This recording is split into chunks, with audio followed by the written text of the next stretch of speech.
Hey, welcome. Survival Jim is back. I've got another video for you talking about different items that come with survival or prepping.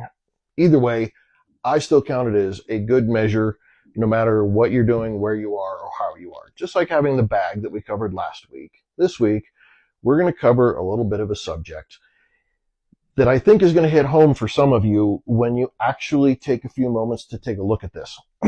In 1906, Alfred Henry Lewis put out a deal that said 3 days of missed meals is the difference between society and chaos. It also is called 9 meals away from chaos. 3 days, 3 meals each day. You miss all of that, the whole world is going to go to crap. That was in 1906. So follow me here. In 1906, a lot of people were self-sufficient. Our warehouses had on-hand items. All of our materials were huge being here in the United States.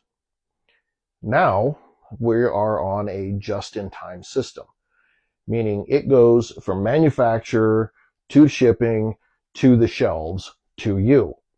There's no stockpile anymore. It costs too much to have the warehouses. Items are made so quick and they're bought so fast, nobody wants to waste the additional dollars to have more warehouse space to hold stuff. So it goes straight to the consumer. What does that mean? It means you don't have 3 days. It means our grocery stores don't have 3 days. And if any of you remember back in the day, 2000, remember, I know some of you do, grocery stores ran out of stuff.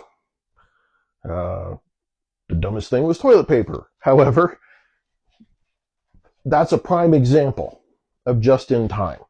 If there's a run on facilities and everybody's trying to buy stuff in an emergency, there's nothing in a warehouse to pull out to refill the shelves. You're going to have to wait till the next shipment comes in. Another great piece to give a prime example of this was in 2004, the EMP Commission gave Congress a whole report on the possibility of a weapon being used to shut off all of our electronics. Now, electromagnetic pulse is what this is called. This can be done with the use of a nuke that explodes high above, and it throws out the electromagnetic pulse and shuts down your electronics. Does nothing to the land. Doesn't hurt the people. Just takes out all of the infrastructure and all of your electronics and your communication and everything else.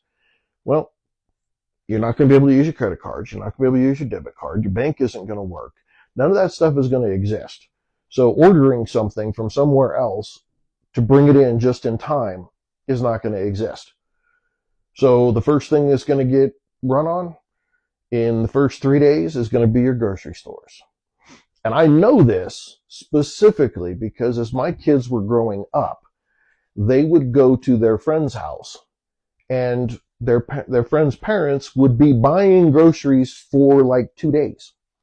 Nobody had anything put away. They didn't have a pantry. They didn't have anything that had any good solid stack of food. If there was a blizzard where we're at, they'd have been in trouble.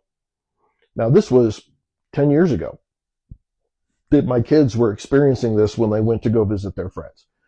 We have always had a pantry. Always. I'm a Gen Xer, as you can tell. My wife is a Gen Xer. We grew up in an area where our families had big gardens. They canned, they put things away. We always had a pantry of some sort that had potatoes and jams and jellies and fruits and everything canned. That was always there. Now, granted, there was crackers. So if the worst you had to eat was crackers and jam, then at least you had something to eat. But there was always that piece built up. Now, in my time, my career, as many of you know, was in project management. What happens when a project ends? You don't have use for a project manager anymore. So you got to go find another job. Well, a lot of you, especially in the last 5 or 6 years, have experienced this. I don't have a job. You don't have a pantry either. You don't have any stored food. You have nothing to back it up. As a parent who has children, that's panic inducing. That scares you. So we're going to talk about a couple of ways that you can start building a pantry so that that 9 meals away doesn't exist. So the first challenge I have for you is go to your refrigerator, your freezers. If you have a pantry or a place where you store some of your dried goods, cans, rice, things like that, go look at it. Take an honest assessment. Your chips, your crackers, your garbage food doesn't count. Your Twinkies and that business doesn't count. That's not a meal. I'm talking look at your pantries, look at your stuff right now and say, can I viably create 9 meals for my family? Now, if you're single, you're probably in worse trouble because you're not stocking up food for just yourself. But think about it, still look at it, and still consider it, because that's going to be important. And it doesn't have to be for an EMP and the whole world falls apart and zombie apocalypse and all of that business. We've all experienced it in our lifetime. Recessions, job losses, bullshit, 2000. That's stuff that I will almost guarantee, like 95% guarantee that most of us, even Gen Xers, are going to experience at least one more time. Job loss wise, most of us are going to get, see? Most of us are going to experience that at least once or twice in our lifetime. Some people, if you have a mouth like me, will experience it more than once. But you're going to experience it. And what would be a better way knowing that when you ran into any of those problems, blizzards, hurricanes, earthquakes, that you may have something you can fall back on so that you're not stuck in the same food lines that everybody else is, where people are going to be fighting for things, where you risk your own safety and your own health, where you risk your own family's safety and health. Because when people get hungry, and I've seen it, and if any of you have been in the military and you've been in the Middle East, man, I've seen some kids scrap over some freaking MREs, like literally throw down, almost thought some of them were going to kill each other. And if you've been there and you've seen it, you know. And that's just for an MRE because they're that hungry. What happens when your baby is crying because it's hungry? When your 5-year-old is crying because it's hungry? What are you going to do as a parent? Honestly, think about that. How far would you fall down the chain of society just to get something for your children to eat? Well, let's remove the immorality of it. Let's remove the option where you're going to feel like you're absolutely in that portion and you don't have to be there. So we're going to talk about a couple of items here of a pantry. This is something that you can do over time, okay? You don't have to go out and spend $500 tomorrow to build a pantry. But you should think about it. The next time you go get groceries, pick up an extra bag of beans. Pick up an extra thing of rice. Grab an extra thing of seasoning. Look, the one thing I've learned is these emergency meal packages that some of these companies tout, they are disgusting. Can you live? Yeah. But why? Why should I live and be miserable if I can just use my head now and get the foods that I like, the seasonings I like, and put them together to make meals? So a couple of items that we're going to look at here real quick that you can get right here. Milk. This is non-fat dry milk right here. You can get a package of this. You can order it from Amazon. This doesn't go bad. And all you need is water. Now, we've talked about water before. We'll talk about water again in the future. But this just takes water. And you have milk. This has a whole piece here on the back. Talks about all the vitamins and everything that are in this. So you're talking about something that has what your body's going to need to not only survive, but to actually thrive and keep your strength. Another piece that I'll talk about here. I'll show you a little bit more, but this right here, we've pre-packaged beans, rice, flour, all in these containers. There's an oxygen absorber in here along with this. This has been vacuum sealed. This is just beans. My family, 4 cups is what we'll use. Now, if you don't have a larger family, you may not need 4 cups. If you have a bigger family, you may need more than 4 cups. But just look at it and say, okay, if I was to cook, I don't know, beans and ham, or if I was to cook beans and rice, or if I was to make something with beans, look up your recipes that you like. Okay. Put out the portion that you would need and vacuum seal it and put an oxygen absorber in here and call it good. And you just put this away. This can go anywhere and it stays good forever. This is not something that's going to go bad. These beans are not going bad. So I can just put them up and forget about them if I want. How do we do that? Well, we got this on Amazon, I do believe. Again, not sponsored. Nobody loves me like that. So we got this. This is just a vacuum seal. It's a wet and dry. Okay. So you can do both. You can get packages like this, of these bags that you can use with vacuum seal. Easy. There is a little bit of an investment here. Okay. It's not the cheapest thing that you're going to get. However, the life that it will keep your food good, the portioning that you can do to make it quick and fast, will be worth the extra money. And then if you prepare yourself enough, you can go ahead and get oxygen absorbers. Now you can get them in different size packages, but they are vacuum sealed as well. So they keep them good. And you put 1 or 2 of these in each one of your bags of food and then vacuum seal it closed. It's going to keep it good. Okay. You can also get the clear ones that you can use with vacuum seal.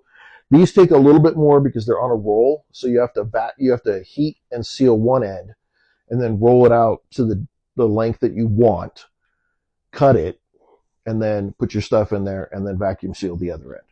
So a little bit more effort, not bad though. But this gives you a way to control how big your bag sizes are too. These come in multiple bag sizes. These we were putting flour and rice in at one point.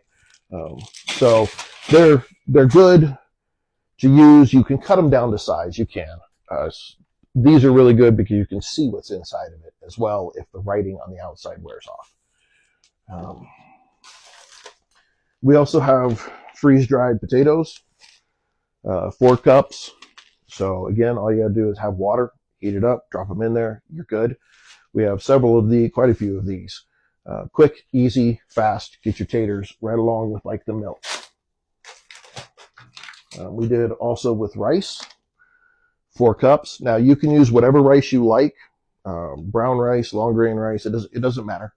As long as it's rice, you can put it in here, and as you can see, this is vacuum sealed good. There is an oxygen absorber in the middle of this somewhere.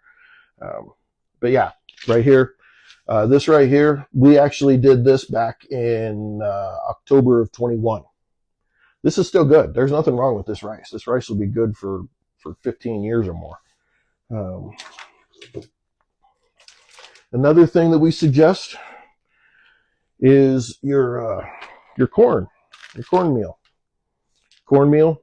Now we didn't vacuum seal these. We've got about, I don't know, 10 or 15 bags of these. We didn't vacuum seal them. I don't know why we didn't. I think it was more effort. We probably should at some point go through and vacuum seal these, but you could just put this right in there and vacuum seal around it. You wouldn't even have to actually break this out. Okay, another item, pancake mix. You can get a lot of this stuff in bulk at Costco, Sam's, wherever, if you have the ability to do that. You can get these big items and then break them down and vacuum seal them or put them into smaller containers to make it easier to use when the time comes, and or make it easier to store. This big bag is pretty hard to find a place for it to go.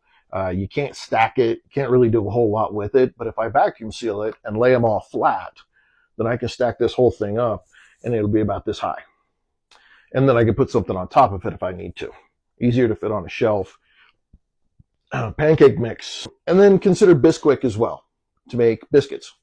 Biscuits, I'm telling you, make them heavy and they'll fill a belly. Even if it's, if you make it right, there's lots of recipes out there. You can look at it. Biscuits, though, you can put a lot of stuff on top of them and they fill the stomach.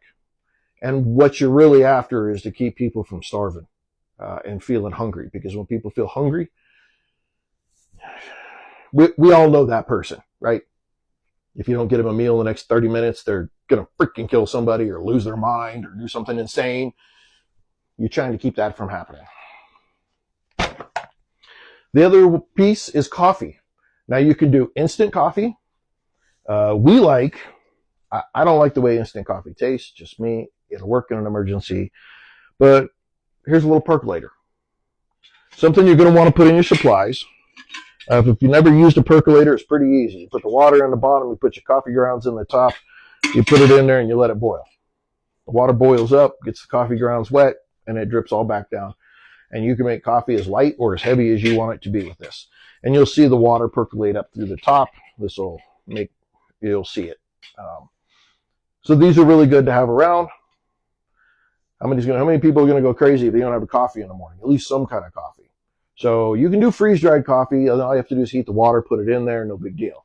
I like a little better coffee. If you get coffee beans, you can freeze-dry them. A little battery power grinder, throw it in here, man, you got good coffee. Again, you don't have to buy that crap that come in emergency buckets because it tastes like shit. If you haven't, some of the sites you can go to and you can request a sample. So challenge number 2 is if you think you can survive on that garbage, go request a sample or buy one thing that you want from one of them emergency. Go to the emergency food prep, websites that have the food. Not Mountain House. Mountain House is the good stuff. I recommend them. Again, not sponsored, but out of our stuff, they have the best tasting food.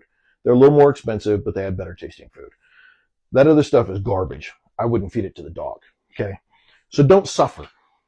Find a way to have your coffee. You're going to be happier for it. So the next piece I'm going to show you, we found a spot in our house to put some cabinets. It was an awkward, weird spot in our house.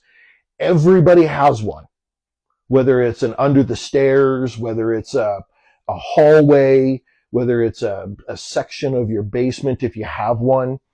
There's that really weird spot in your house that you really can't do shit with because it's too little for something that you want to put in there, and it's too big or awkward spaced or shaped. You can't do anything with it. Well, we found a spot in our house where we could put some cabinets in. We went and got probably the cheapest, close to the cheapest cabinets, maybe not the cheapest cabinets, but they were not the most expensive. Okay, they're just here to store food. We put big ones on the bottom, the big cabinets that you might have put a countertop on. And so with this, you have the ability to have a drawer.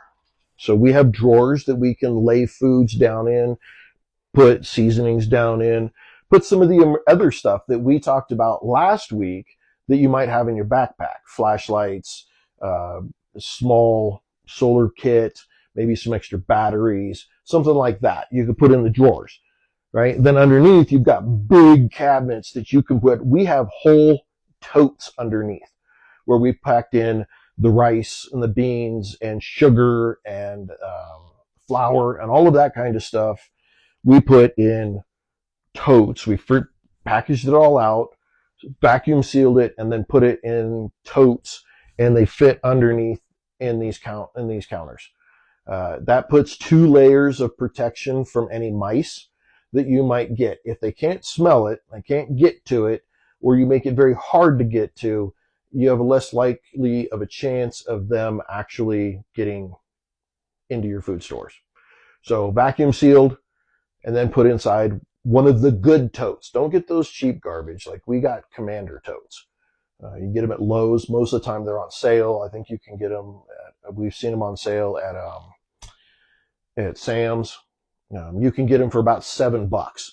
And that's a huge way to save yourself extra money, but add extra insurance to those foods that you're going to put at a lower level that are easy for mice to get to.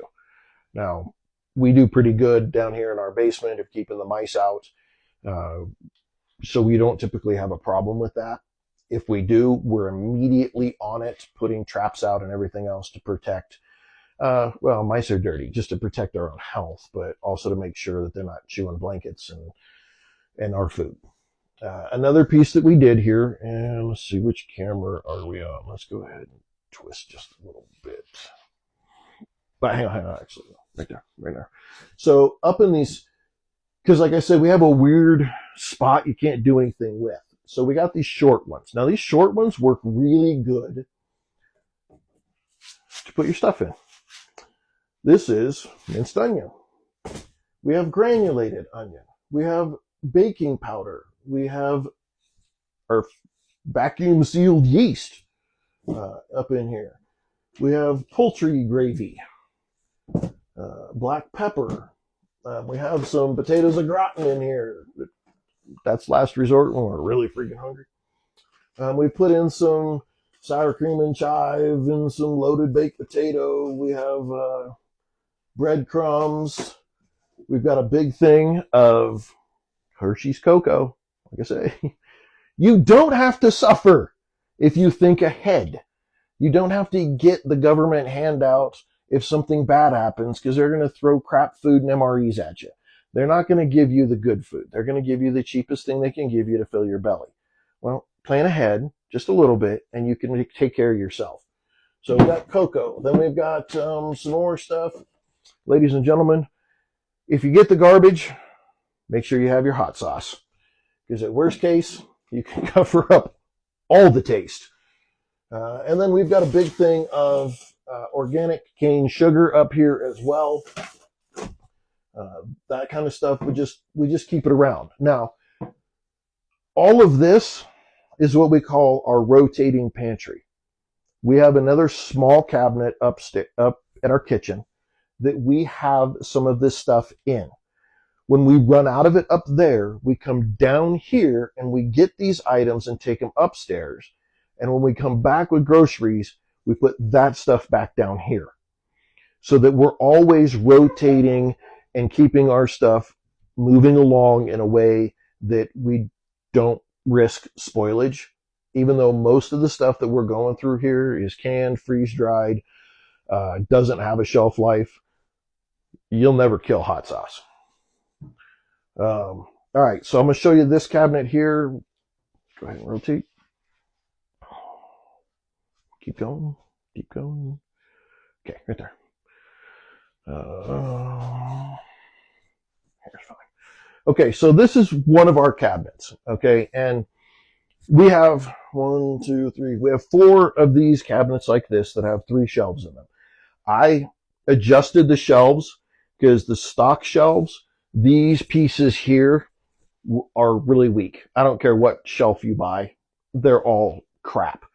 So I bought wood and cut it to the shelf length, and then I bought an extra piece, 1x2, to put to that so that it kept the rigidity and made them really strong to put lots of cans on. So, like you saw in my bag video, we got chili. There's a lot you can do with chili.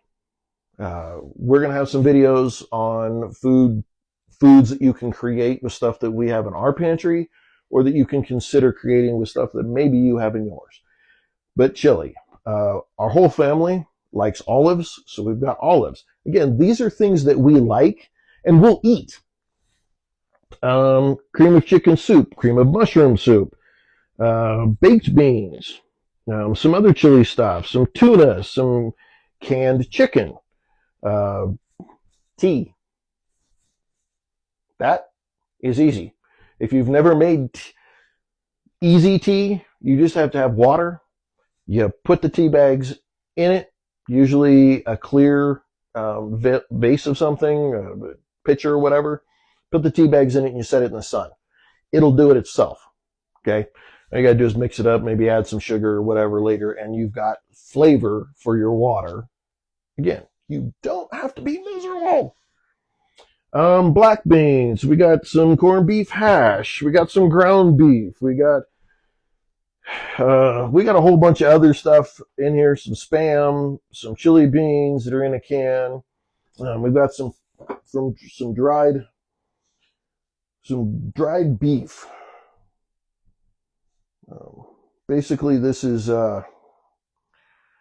like really big circles of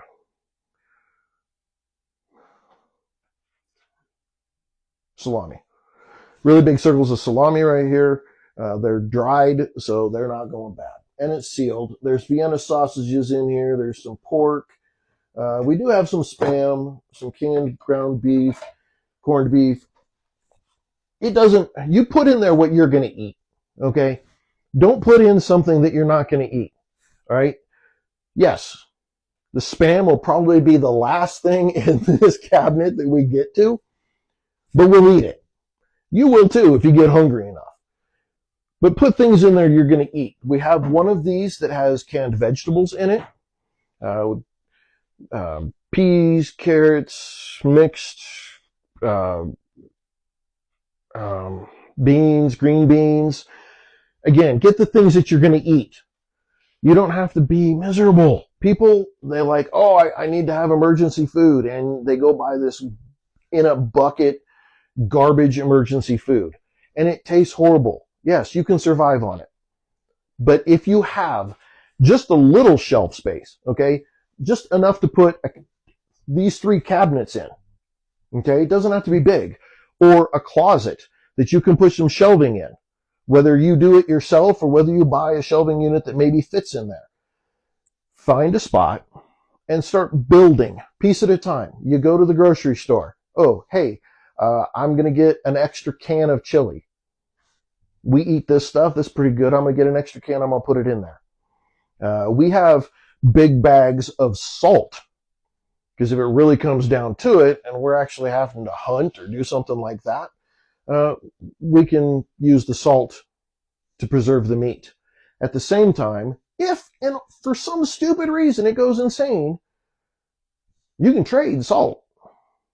You can trade cocoa. You can trade sugar. You can trade flour. You can trade all of these items for things that you might need. That's why you'd vacuum seal them and put them away and keep them safe. Because you can still trade all of these items. If you're looking for just yourself, though, look, 1 or 2 cabinets. Put in the few things that you would like, and then look at it. Say, okay, if I was to sit here and make 3 meals for 3 days for my family, what would we eat? What are the ingredients? And what can I get that preserves itself, or that I might need to vacuum seal or get freeze dried? And then look at that stuff and say, okay, do we have those things or no? Start buying them. Make yourself a list and start buying those items 1 piece at a time. You don't have to make this expensive. Some people think that, oh, hey, being prepared, I've got to spend thousands of dollars. We have built and done this over, well, as you saw, one of the things we did was in 2001. We had the ability to do it then, so we did. We bought big bulk bags and we vacuum sealed and we looked at what we're going to eat, what recipes, what seasonings. Don't forget seasonings, salt, pepper, if you like hot sauce, if you like chili powders, look at those seasonings that you love the most. Get them, save them, package them up so that you can keep them. And look, if you live close to somebody else, if you happen to be watching this video, you're close to somebody else, go in together. Go in together and buy a big bag of pinto beans. Buy a big bag of flour. Share the cost on the vacuum sealer. And get together and sit down and package it all up and then split it up. There's more than one way to make this cost effective. But just remember that you don't have to accept being miserable when everybody else is. If you just take a few moments to consider 9 meals away. 9 meals away from anarchy. Do I have what I need to get through 9 more meals? Now, my last piece that I want to give you, and I'll end with this. Again, not sponsored. And you really don't have to read. It's a book, and it's on Audible, but you can also buy it on Amazon for about $8, I think is what I just saw it for. You really only need to read the first half of the book to get the point that I'm trying to give you. It's called 1 Second After. Okay? It was written in 2009 by John Matherson. Now, Matherson is a character also in the book. But it's based also on the EMP report that was given to Congress in 2004. And it says that at the beginning of the book. Like, this is taking that and what is the reality of it. Listen to it, read it. I highly recommend this book, okay, for many reasons. But it is going to give you a real life idea of what happens when the lights go out. Not saying that it's going to, okay? I'm not here to create fear. All I'm here to do is to try to get you to think about stuff that we don't normally think about. We don't think about how fragile our grocery stores are, our inventory system is. We don't think about it. We go to the store, there it is, we get it, right? We pop on Amazon, there it is, we get it. I order stuff all the time, and it's going to be here by 5 o'clock. I ordered a bunch of teas the other day, and they were here, by the afternoon. But what happens when that runs out? What happens when there's, tariffs that are too high, trade embargoes, the power goes out, a typhoon hits Asia and tears up the ports, and they can't ship just in time? Those things have happened in the past. They're going to happen again because we have become so reliant on just in time to save money that we don't think about it. And because, for the most part, other than 2020, we haven't really experienced it. And there are people that are forgetting 2020 very quickly. We're getting young children that are growing up that don't even remember it. Let's think about that for ourselves and for our children for the future. What happens when the grocery store is empty? Am I going to rely on my crappy bucket of yuck? Or am I going to think ahead just a little bit, take the time now while life is good and that we have the opportunity to buy an extra can of beans, an extra bag of salt, an extra thing of noodles. Think about that now and just find a place to put it. It's easy. You don't have to go big. But do consider rotating it out. I get it from the pantry. I use it. When I buy new stuff, I put it in the pantry.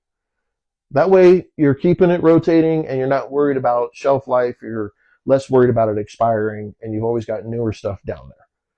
Extends the shelf life, extends your pantry life. So just think about these things. Don't panic. It's nothing to panic about, but it is something to consider. If you have young children, consider, what do the young children eat? What can I get that would take care of them? Now, as time progresses, your pantry is going to change. My wife and I, all of our kids are moving out. We don't have young children, so our pantry is going to change. We still have stuff we're going to eat, and we still expect that if bad things happen, our family's going to come home. We're going to have the stuff to take care of them. But what we put in there, we're not going to have a whole lot of mac and cheese. We're just not, because we're going to be prepared to eat really good, better stuff. Freeze drying, if you have the ability to freeze dry some stuff, again, great. Think about it. Do it. Buying freeze-dried food is extremely expensive, so I don't recommend spending extra money to buy the freeze-dried food. I really don't. Not in large quantities.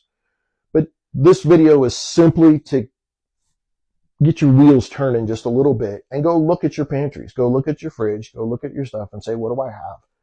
If everything stopped right now, If a blizzard came in, if an earthquake hit, if trade embargoes went on, if a tornado came through and wiped out the nearest Walmart warehouse, if some disgruntled jackass decides to set the warehouse he works on fire, and now people can't get things, what are you going to do?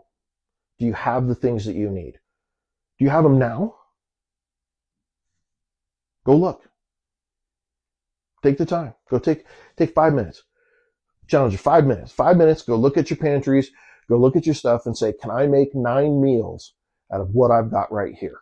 Can I avoid being part of the anarchy and chaos that will come when people have not eaten for 3 days? And ask yourself, do I want to be one of those people? This is Survival Jim. Taking enough of your time. Think about it. Put a comment down below if you have any other recommendations. Like, subscribe, follow for more. We're going to start putting more of these out. We're upping our production value. Look, I actually got a mic this time. Hopefully you guys can hear me a whole lot better. And we're going to cover a lot of different stuff. If you want to know something, if you're curious about something else, let me know. Drop it in the comments. I'll look at it. If you're on TikTok, I almost always either answer or read. I always read them. So I'll see what you got there. If you're on YouTube, hey, let me know. Put it in the comments. Again, I read all of them. Good, bad, or otherwise. I don't care. I'm Gen X. I got thick skin. So think about it, and we'll see you on the next one.